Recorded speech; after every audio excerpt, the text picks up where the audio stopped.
السلام کی افضل شان سے متعلق قرآن کریم کے اندر سورۃ الاعراف میں 2-4 منٹ میں بات ختم کرتے ہیں۔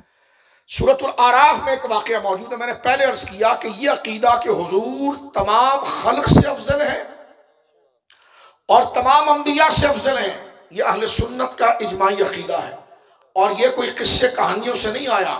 جس طرح پیر آج کل جو اسٹیجوں پر چھلانگے مارتے ہیں، انہوں نے کام کیا؟ دین کا کیا ہے۔ جو دین کا کام کیا ہے تو بڑھاپے میں اپنا بڑا غرق کیا ہے، ان کی بات نہیں کر رہا۔ جو محقق علماء ہیں انہوں نے قرآن و سنت سے اس عقیدے کو نکالا ہے، اور قرآن و سنت میں یہ عقیدہ ثابت ہے۔ تو توجہ سے سن لیجیے وہ کیا ہے۔ ایک آیت صرف اس میں پڑھتا ہوں۔ حضرت موسیٰ علیہ السلام کا واقعہ قرآن کے اندر موجود ہے۔ قرآن کریم میں سب سے زیادہ ذکر حضرت موسیٰ کا ہے۔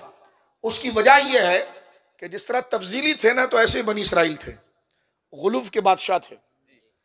جس ملک کا ویزا اچھا دیکھتے تھے تو ویسا عقیدہ اپناتے تھے۔ کینیڈا کا اچھا ملا تو پھر یہودی بھی بلور ہو گیا۔ پاکستان کا اچھا تھا تو ابو بکر صدیق افضل تھے، اور سارے عقیدے اہل سنت والے تھے۔ تو یہ سامری کے پجاری ہوتے ہیں۔ تو بنی اسرائیل بھی جو تھے نا، وہ نوینتا، ہر چیز کی ترقی کو دیکھنا، انبیاء پر اعتماد نہ کرنا، یہ ان کی عادت تھی۔ حضرت موسیٰ علیہ السلام کی دعا سے ان پر اتنا فضل ہوا کہ ان کا بچہ کپڑا پہن کر پیدا ہوتا تھا، اتنا انعام تھا۔ جیسی ان کی عمر بڑھتی تھی تو کپڑا بھی بڑھتا تھا۔ گھر کے دروازے کے اوپر منہ سنوا، بٹیر کا گوشت، شہد کا پانی، سب کچھ تھا۔ توجہ ہے؟ لیکن وہ کہتے ہیں کہ نہیں، ہمیں سنیوں کی روٹی نہیں، رافضیوں کی روٹی اچھی ہے، وہ بسلے ہا و عدس ہا، پھر ہمیں دال کھلاؤ یا ہمیں پیاز کھلاؤ۔ انہوں نے کہا سنیوں نے جان کھلائی ہے تمہیں، اللہ اکبر، اعلی حضرت کے نام پر تمہارے ابا کا گنبد بنا ہے۔ توجہ ہے؟ تو یہ بنی اسرائیل کی عادت، جو سامری کے پیچھے چلتے ہیں۔ سمجھ رہے بات؟ اب آپ غور سے سنیے، جہاں پہنچانی وہاں پہنچ رہی ہے۔ تو میں عرض کر رہا تھا آپ کی خدمت میں کہ بنی اسرائیل کو اتنی سہولیات ملنے کے باوجود، ٹانگ لمبی کر کے تقریر نہیں سننا، سو گئے تو گھر چلے جاؤ، ٹھیک ہے؟ حضور کا فرمان پڑھ رہا ہوں میں آپ کا۔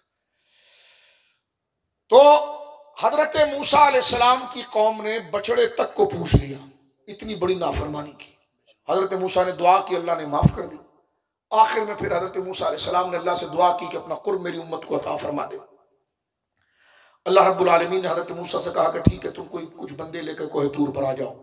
یہ سورۃ الاعراف کی آیت نمبر 155-156 میں ہے۔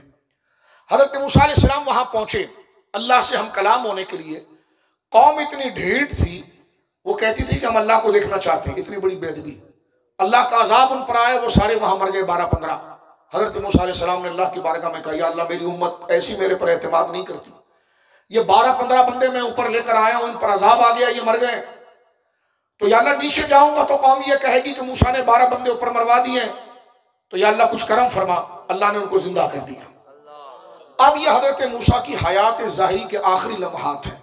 حضرت موسیٰ نے اپنی قوم کے لیے دعا کی جو قرآن میں موجود ہے، وَاكْتُبْ لَنَا فِي هَٰذِهِ الدُّنْيَا حَسَنَةً وَفِي الْآخِرَةِ إِنَّا هُدْنَا إِلَيْكَ۔ یا اللہ اتنی زندگی گزر گئی، یہ قوم نافرمانی کرتی ہے، پھر توبہ کرتی ہے، پھر نافرمانی کرتی ہے، پھر رجوع کرتی ہے، پھر کرتی ہے، پھر رجوع کرتی ہے، پھر کرتی ہے، پھر رجوع کرتی ہے، پھر کرتی ہے، پھر رجوع کرتی ہے۔ تو یہ رکتی نہیں ہے کہیں، تو یا اللہ تو فیصلہ فرما دے۔ حضرت موسیٰ نے رب کے حضور کا وَاكْتُبْ لَنَا فِي هَٰذِهِ الدُّنْيَا حَسَنَةً وَفِي الْآخِرَةِ، مقام مصطفیٰ دیکھیے کہ یا اللہ لکھ دے ہمارے امت کے لیے دنیا کی بھی بھلائی اور آخرت کی بھی بھلائی، جو ہوا تو معاف کر دے مولا، اور لکھ دے میری امت کے لیے دنیا کی بھلائی بھی اور آخرت کی بھلائی۔ حضرت موسیٰ نے کہا اِنَّا هُدْنَا إِلَيْكَ، ہم تیری بارگاہ میں رجوع لے کر آئے ہیں۔ یہ قرآن جا کر پڑھنا، آیت نمبر 156، قرآن کی 7ویں سورت سورۃ الاعراف، اور مقام مصطفیٰ کی جلوہ گری دیکھنا۔ جب حضرت موسیٰ نے یہ بات کی نا کہ یا اللہ بخش دے میری امت کو، یعنی دنیا و آخرت کی بھلائی اس کے لیے مقدر کر دے، اور اِنَّا هُدْنَا إِلَيْكَ، ہم تیرے حضور رجوع آئے ہیں، تو اللہ نے آگے فرمایا فَسَأَكْتُبُهَا۔ کیا کلام ہو رہا ہے؟ ہاں موسیٰ لکھ دوں گا، لیکن سب کے لیے نہیں لکھوں گا۔ فَسَأَكْتُبُهَا لِلَّذِينَ يَتَّقُونَ وَيُؤْتُونَ الزَّكَاةَ وَالَّذِينَ هُمْ بِآيَاتِنَا يُؤْمِنُونَ، لکھ دوں گا موسیٰ یہ ساری عزتیں ان کے لیے جو تو مانگ رہا ہے، کہ جو اللہ سے ڈریں گے، زکوٰۃ ادا کریں گے، میری آیتوں پر ایمان لائیں گے، اور الذین یتبعون الرسول النبی الأمی، اور وہ جو میرا آخری نبی آ رہا ہے محبوب، اس کی اتباع کریں گے۔ یہ قرآن۔ اب یہ جو آیت 156 وہاں ختم ہوئی، اور 157 ایک آیت میں اللہ نے رسول اللہ کے 9 صفات بیان کی۔ بولو سبحان اللہ۔ دیوڑا کہتا ہے میلاد کہاں ہے، میں نے کہا یہ ایک آیت دے، یہ پوری فجر تک میں بیٹھوں نا تو تقریر اس پر ہو سکتی ہے بات، لیکن ختم کرتا ہوں۔ آپ جا کے گھر پہ سبق، یہ ہوم ورک ہے آپ کا، آپ ذرا جا کر دیکھنا کہ کیا مقام اللہ رب العالمین نے ہمارے آقا کریم کو عطا فرمایا۔ اللہ نے فرمایا موسیٰ کہاں دعا کر رہے ہیں؟